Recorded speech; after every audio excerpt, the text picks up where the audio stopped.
หมากินข้าวเกรียบพี่ป้อนมันข้าวเกรียบตะกิน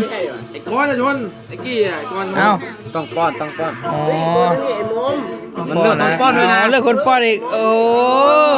มีเลือกคนป้อนอีกหมากินข้าวเกรียบ ไอ้ก้อนมันรถถุงล้อชนอร่อยมีเลือกคนป้อนอีกแน่นอน ไอ้ก้อนชนไอ้กี้ แน่นอนจริงเลือกคนป้อนด้วยไอ้กี้อร่อยไหมมึง ไอ้ก้อนชน